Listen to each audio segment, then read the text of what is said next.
भगवान राम की नगरी अयोध्या हजारों महापुरुषों की कर्म भूमि रही है।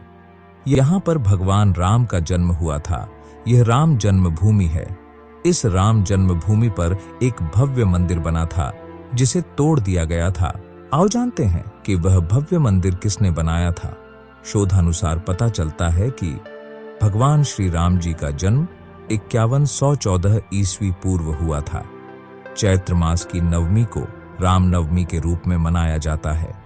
सरकारी तथ्य। भारत सरकार के अधीन आने वाले पुरातत्व विभाग ने 2003 में अपने सर्वे के आधार पर बताया था कि बाबरी मस्जिद की जगह पर मंदिर होने के अवशेष हैं। जिस प्रकार के खंबे और बर्तन वहां मिले हैं वो इस जगह पर एक मंदिर होने के संकेत देते हैं। अपने सर्वेक्षण में पुरातत्व विभाग ने हर चीज की वीडियोग्राफी और फोटोग्राफी करवाई थी। यह रिपोर्ट वर्तमान में न्यायालय में जमा है। कई सालों तक चले मुकदमे में 30 सितंबर 2010 को इलाहाबाद उच्च न्यायालय की लखनऊ खंडपीठ ने निर्णय सुनाते हुए कहा था कि जहां रामलला विराजमान है वह मंदिर की भूमि है। कैसी थी अयोध्या? अयोध्या पहले कौशल जनपद की राजधानी थी। अयोध्या का उल्लेख वाल्मीकि रामायण के बालकांड में उल्लेख मिलता है कि अयोध्या 12 योजन लंबी और 3 योजन चौड़ी थी। वाल्मीकि रामायण में अयोध्यापुरी का वर्णन विस्तार से किया गया है। रामायण में अयोध्या नगरी के सरयू तट पर बसे होने और उस नगरी के भव्य एवं समृद्ध होने का उल्लेख मिलता है। वहां चौड़ी सड़कें और भव्य महल थे, बगीचे और आम के बाग थे। हर व्यक्ति का घर राजमहल जैसा था। साथ ही सरयू नदी के तट पर बसी इस नगरी में हर कोई सुखी था।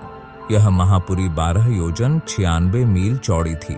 इस नगरी में सुंदर, लंबी और चौड़ी सड़कें थीं। इंद्र की अमरावती की तरह महाराज दशरथ जी ने उस पुरी को सजाया था। क्या था जन्मभूमि का हाल? कहते हैं कि भगवान श्री राम के जल समाधि लेने के पश्चात अयोध्या कुछ काल के लिए उजाड़ सी हो गई थी, लेकिन उनकी जन्मभूमि पर बना महल वैसे का वैसा ही था।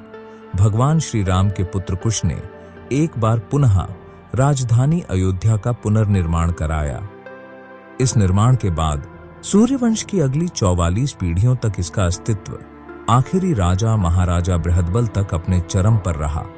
कौशल राज बृहदबल की मृत्यु महाभारत युद्ध में अभिमन्यु के हाथों हुई थी। महाभारत के युद्ध के बाद अयोध्या उजड़ सी हो गई, मगर श्री राम जन्मभूमि का अस्तित्व फिर भी बना रहा। किसने बनाया भव्य मंदिर?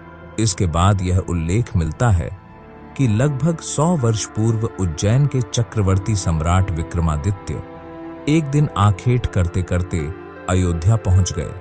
विक्रमादित्य को इस भूमि में कुछ चमत्कार दिखाई देने लगे। तब उन्होंने खोज आरंभ की और पास के योगी व संतों की कृपा से उन्हें ज्ञात हुआ कि यह श्री राम की अवध भूमि है। उन संतों के निर्देश से सम्राट ने यहाँ एक भव्य मंदिर के साथ ही कूप, सरोवर, महल आदि बनवाए। कहते हैं कि उन्होंने श्री राम जन्मभूमि पर काले रंग के कसौटी पत्थर वाले 84 स्तंभों पर विशाल मंदिर का निर्माण करवाया था। इस मंदिर की भव्यता बहुत ही अद्भुत थी। विक्रमादित्य के बाद के राजाओं ने समय समय पर इस मंदिर की देखरेख की। उन्हीं में से एक शुंग वंश के प्रथम शासक पुष्यमित्र शुंग ने भी मंदिर का जीर्णोद्धार करवाया था। पुष्यमित्र का एक शिलालेख अयोध्या से प्राप्त हुआ था जिसमें उसे सेनापति कहा गया है तथा उसके द्वारा 2 अश्वमेध यज्ञों के किए जाने का वर्णन है।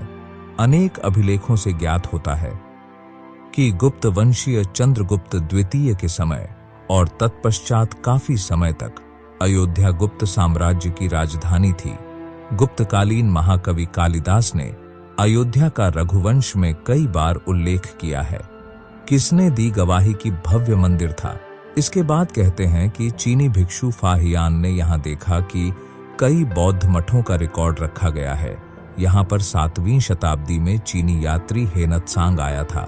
उसके अनुसार यहाँ 20 बौद्ध मंदिर थे तथा 3000 भिक्षु रहते थे और यहाँ हिंदुओं का एक प्रमुख और भव्य मंदिर भी था जहाँ रोज हजारों की संख्या में लोग दर्शन करने आते थे, जिसे राम मंदिर कहा जाता था।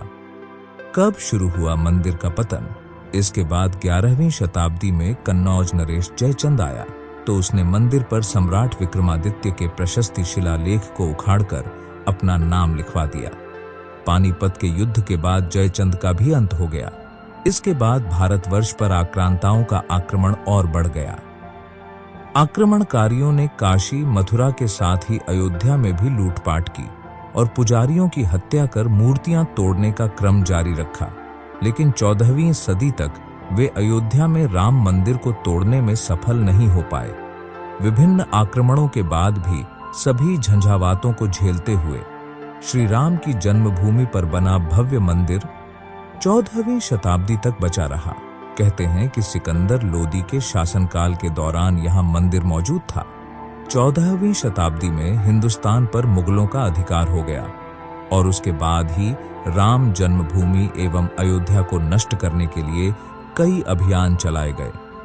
अंततः 1527 से 28 में इस भव्य मंदिर को तोड़ दिया गया और उसकी जगह बाबरी ढांचा खड़ा किया गया।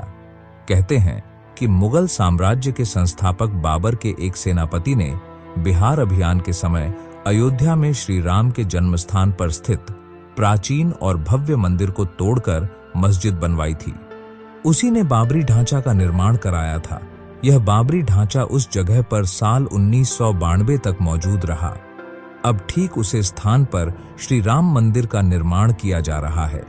सभी को मेरी ओर से जय श्री राम, जय श्री महाकाल। एक ही नारा, एक ही नाम।